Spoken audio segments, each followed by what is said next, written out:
የተወደዳችሁና የተከበራችሁ የአገው ሚዲያ ተከታታዮቻችን እንደምን ሰንብታችኋል? አገው ሚዲያ ዛሬም እንደትናንቱ ትኩስና ታማኝ መረጃዎችን ይዘውላችሁ መጥቷል። ሰናይ ቆይታ እንዲሆንላችሁ አገው ሚዲያ መልካሙን ሁሉ ይመኛል። ለአገው ሚዲያ አዲስ ከሆናችሁ ሼር፣ ላይክ እና ሰብስክራይብ በማድረግ መረጃው ለብዙሃኑ እንዲደርስ ማድረጋችሁን እንዳዘነጉ ማለት እንወዳለን። በቀጥታ ወደ መረጃው እናልፋለን። በቅድሚያም አርዕስተ ዜናው ጽንፈኛው የአማራ ፋኖ በአገው አዊ ብሔረሰብ ዞን በሁሉም አቅጣጫ ለመውረር እየተዘጋጀ ሲሆን ግንቦት 6 ቀን 2018 ዓመተ ምህረት ከንጋቱ 12 ሰዓት አየጓግሳ ወረዳ አንበላ ከተማን በመውረር የሽብር ተግባሩን ቀጥሎበታል። በአማራ ክልል በአገው አዊ ብሔረሰብ ዞን የምርጫ ቀስቀሳ በሚያደርጉ ተፎካካሪ የፖለቲካ ፓርቲዎች ከፍተኛ ችግር እየፈጠሩ መሆናቸው ተገለጸ። የትግራይ ክልል አስተዳደርን ተቆጣጣሪ ያለው የህወሓት አስተዳደር በሳውዲ አረቢያ ሞትን ለሚጠባበቁ ስደተኞች ምህረት እንዲደረግ መጠየቁን ምንጮች አመላከቱ።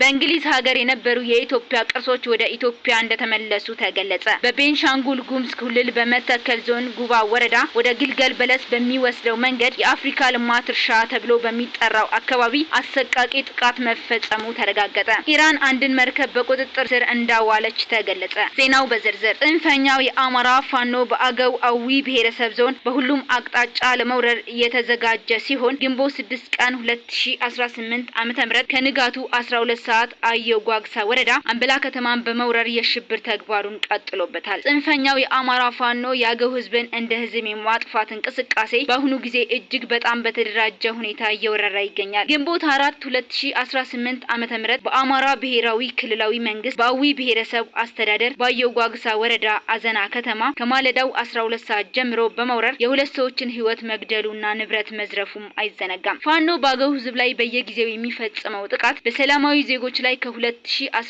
ዓመተ ምህረት ጀምሮ ዘግናይ ጭፍጨፋና የዘር ማጥፋት ተግባርም ፈጽሟል። ፋኖ ግንቦት 6 2018 ዓመተ ምህረት ከንጋቱ 12 ሰዓት አየጓግሳ ወረዳ አንበላ ከተማን በዘመናዊ ትጥቅና በሰው ኃይል በመደራጀት እንዲሁም በመውረር የሽብር ተግባሩን ካከናወነ በኋላ ከተማዋን ጥሎ ወጥቷል። ይሁን እንጂ በአገው ህዝብ ላይ ለተፈጸመው ዘግናይ ጭፍጨፋ መንግስት በቀጥታም ሆነ በተዘዋዋሪ የሚሰጠው መግለጫ የሌለ ሲሆን አንድ ታማኝ ምንጭ ግን ከፌዴራል እስከ ቀበሌ ያሉ የብልጽግና አመራሮች እጅ እንዳለባቸው ይገልጻሉ። በሁሉም የብሔረሰብ ዞኑ አካባቢዎች ፋኖ ለመውረር ከፍተኛ ዝግጅት ላይ እንደሆነ አገው ሚዲያ በተደጋጋሚ መዘገቡ አይዘነጋም። በአጠቃላይ ፋኖ በአገው ህዝብ ላይ የሚፈጽመውን ግፍ አጠናክሮ እንዲቀጥል ምቹ ሁኔታዎች ከፈጠሩለት ዋና ምክንያቶች መካከል ለፋኖ የማይረዳ ጠንካራ አመራር አለመኖሩ፣ ፋኖ ከያዘው ዘመናዊ ትጥቅና የሰው ኃይል ጋራ የሚወዳደር በቂ የጦር መሳሪያ አለመኖሩና በብልጽግና ፋኖ ሊታዘዝ የማይችል ራሱን የቻለ የአካባቢ የመከላከል ሚኒሻ አለመኖሩ መሆናቸውን ብዙዎች ይናገራሉ። በአጠቃላይ ከላይ ከተዘረዘሩት አደረጃጀቶች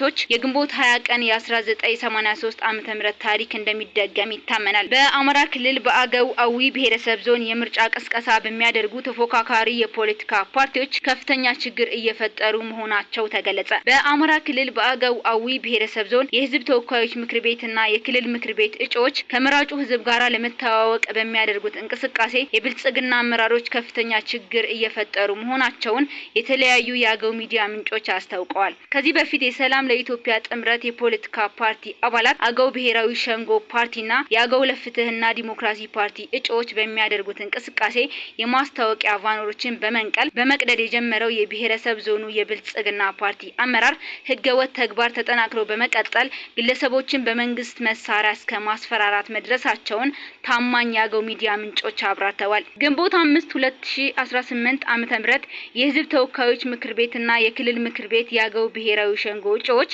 ከመራጩ ህዝብ ጋራ ለመተዋወቅ እምቢቂ ከተማ ሲገቡ የብልጽግና አመራር እጩዎች ላይ ከፍተኛ ዛቻና በመሳሪያ በማስፈራራት ከፍተኛ ችግር መፍጠራቸውን የአካባቢው ነዋሪዎች በቁጭት ገልጸዋል። ደግሞም አቶ ብዙነህ ወንድሙ የተባለ የቀበሌው አስተዳዳሪ ይህንን በዋናነት የመራው አመራር እና ከኋላ ሆነው የሚያግዙ አመራሮች መኖራቸውን የገለጹት እነዚህ ምንጮች ከፍተኛ የሆነ የስም ማጥፋትና የአገው ህዝብን ተግባር የማይገልጽ ስድብ የቀበሌው አስተዳዳሪ ሰድበዋል ሲሉ አጽንኦት ሰጥተዋል።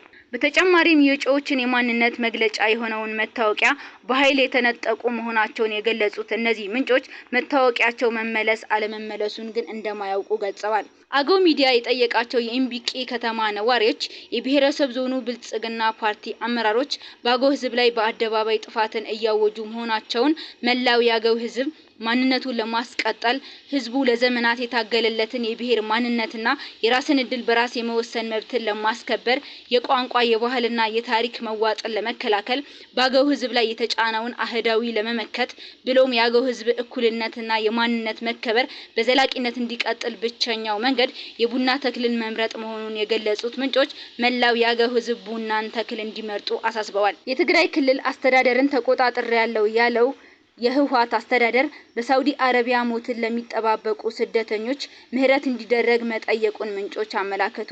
ህወሓት የሚመራውና የትግራይ ክልላዊ መንግስት ፕሬዝዳንትነትን ተረክቤያለሁ ያለው ኃይል በጽህፈት ቤቱ በኩል ለሳውዲ አረቢያ የውጭ ጉዳይ ሚኒስትር ልዑል ፋይሰን ቢን ፈርሃን አል ሳውድ በላከው ደብዳቤ በሞት አደጋ ላይ ለሚገኙ በመቶዎች የሚቆጠሩ የትግራይ ተወላጅ ስደተኞች በአስቸኳይ የሰብአዊ ምህረት ጥያቄ አቅርቧል ተብሏል። በዚህም ላይ ስደተኞቹ በከፍተኛ ሁኔታ ረሃብና የሰብአዊ መብት ጥሰትን በመፍራት የሸሹ መሆናቸውን ምህረት እንዲደረግላቸው ጠይቋል።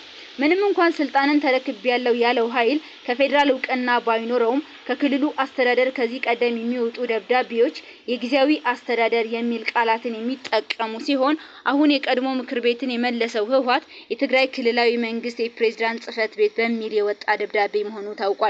በፕሬዝዳንት ዶክተር ደብረጽዮን ገብረ ሚካኤል ተፈርሞ በወጣው ደብዳቤ ላይ እንደተመለከትነው ስደተኞቹ ወንጀለኞች ሳይሆኑ በጦርነትና በሰው ሰራሽ ረሃብ ምክንያት ለህልውናቸው ሲሉ የተሰደዱ ንጹሃን ናቸው ሲልም ገልጿል። የምህረት ጥያቄ ያቀረቡት ደብረጽዮን በሞት አደጋ ላይ የሚገኙ ስደተኞች ላይ ሊወሰድ የታሰበ ማንኛውም የቅጣት እርምጃ እንዲቆምና ምህረት እንዲደረግላቸው ጥሪ አቅርበዋል።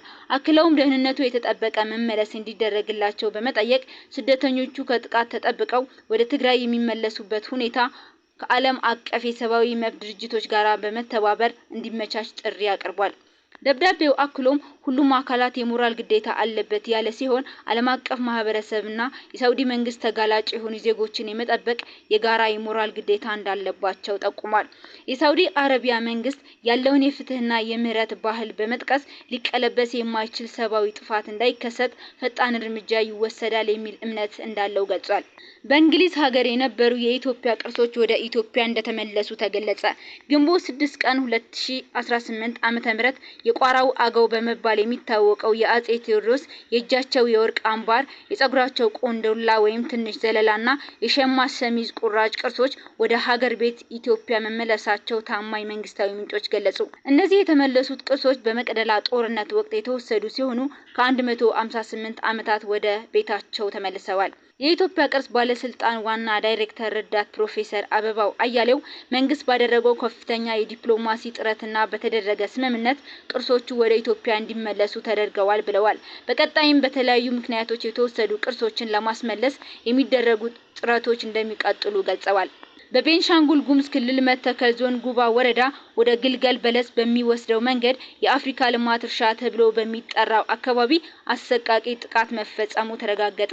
ግንቦት 4 2018 ዓ.ም ታጣቂዎች ከጉባ ወደ ግልገል በለስ በመጓዝ ላይ በነበሩ መኪኖች ላይ መሆኑ ታውቋል። በዚህም አሰቃቂ ጥቃት ከ30 በላይ ሰዎች መገደላቸው፣ እጅግ በርካታ ሰዎች መቁሰላቸው፣ የደረሱበት ያልታወቁ መንገደኞች መኖራቸው፣ ተሽከርካሪዎች መቃጠላቸው ተገልጿል። በቤንሻንጉል ጉሙዝ ክልል መተከል ዞን ህዝብ ባሳፈሩ ተሽከርካሪዎች ላይ ታጣቂዎች ባደረሱት ጥቃት ከ30 በላይ ንጹሃን ሲገደሉ ከ50 በላይ መቁሰላቸውን፣ 4 መኪኖች መቃጠላቸውን ጉዳዩን ከዓይን እማኙ ያጣሩ አካል የዓይን እማኝ ነዋሪዎችና የክልሉ ምክር ቤት አባል ዶክተር መብራቱ አለሙ ገልጸዋል። አንድ ከጥቃቱ የተረፈ የጉባ ወረዳ የመንግስት ሰራተኛ በሰጡት ቃል ጥቃቱ የተፈጸመብን ከጉባ ወረዳ ዋና ከተማ ማንኩሽ ተነስተን ወደ ግልገል በለስ እየተጓዝን ባለበት አይሴዴ ቀበሌ የአፍሪካ ልማት እርሻ ተብሎ በሚጠራው አካባቢ ነው። ቦታው ዳገታማ ነው። መኪኖች መጀመሪያውኑ ተቀራርበው ሲሄዱ ነበር። አንድ የመንግስት ፒክአፕ መኪናና 3 የህዝብ ማመላለሻ ቅጥቅጥ መኪኖች ታጣቂዎች አስቆመው ተሳፋሪ እያስወረዱ ማንበርከክ ጀመሩ። ታጣቂዎቹ ሰው ማስወረድና መዝረፍ የጀመሩት ከአራተኛው መኪና ነበር። ከአራተኛውና ከሶስተኛው መኪና በርካቶች ካስወረዱ በኋላ ገሚሱ ሞባይልና ገንዘብ እየሰበሰቡ ሌሎች ደግሞ በቀጣዮቹ መኪኖች ውስጥ ያሉትን እያስወረዱ ሲያስገድዱ ነበር። እኛ ሶስተኛው መኪና ውስጥ ስለነበርን ወርደን በተንበርከክንበት ከፊት የነበረው ፒክአፕ የመንግስት መኪና ሹፌር አዙሮ ለማምለጥ ሲሞክር በድንገት ከፍተኛ ተኩስ ተከፈተ። በዚህ አጋጣሚ እኔን ጨምሮ በርካቶች ወደ ጫካ ለማምለጥ ብንሞክርም የጥይት ሩምታ ስለተቃጠለብን አብሮኝ ለስራ ወደ ግልገል በለስ ይጓዝ የነበረ የስራ ባልደረባዬን ጨምሮ በርካቶች ተገደሉ። እኔ በፈጣሪ ፍቃድ በህይወት ተረፍኩኝ ብለዋል። በማንኩሽ ጤና ጣቢያ በህክምና ላይ እንዳሉ የገለጹት ሁለት ከጥቃቱ የተረፉ ተሳፋሪዎችም አንዱ በጥይት ትከሻው ላይ መመታቱንና ደም እየፈሰሰው ጫካ ውስጥ ወድቆ ከቆየ በኋላ መከላከያ ሰራዊት ወደ አካባቢው ከደረሰ በኋላ ለህክምና መወሰዱን ገልጿል። ሌላኛው እግሩ ላይ ተመቶ ብዙ ደም ስለፈሰሰው ህክምና እየተደረገለት መሆኑን አስረድቷል። ጥቃቱ የተፈጸመበት ቦታ ከታላቁ የኢትዮጵያ ህዳሴ ግድብ 42 ኪሎ ሜትር ርቀት ገደማ ላይ እንደሚገኝ ታውቋል። ኢራን አንድን መርከብ በቁጥጥር ስር እንዳዋለች ተገለጸ። ኢራን በተባበሩት አረብ ኤሚሬትስ ፋጃይራ የባህር ጠረፍ አካባቢ አንቀላፍታ የነበረች መርከብን በኃይል መያዟንና ወደ ግዛቷን እያመራች መሆኑን የዩናይትድ ኪንግደም የባህር ላይ ንግድ ስራ ገልጿል። መርከቧ የተያዘችው ከፋጃይራ በስተሰሜን ምስራቅ 38 ኖቲካል ማይል ርቀት ላይ በሚገኘው ቦታ ነው። መርከቧ ባልታወቁ የታጠቁ ኃይሎች ቁጥጥር ስር ከዋለች በኋላ አቅጣጫዋን ወደ ኢራን የባህር ክልል እንድታደርግ ተገዳለች። ይህ ክስተት የመጣው ፕሬዝዳንት ትራምፕ ከቻይና መሪ ሺ ጂንፒንግ ጋር በጂንግ የኢራን ጉዳይና የሆርሙዝ የባህር በር ክፍት ማድረግ በሚቻልበት ሁኔታ ላይ እየመከሩ ባለበት ወቅት ነው። ትናንትም በኦሞን የባህር ጠረፍ አካባቢ በህንድ ሰንደቅ ዓላማ ስር የምትጓዝ የጭነት መርከብ ላይ የድሮን ጥቃት መሰንዘሩ ይታወቃል።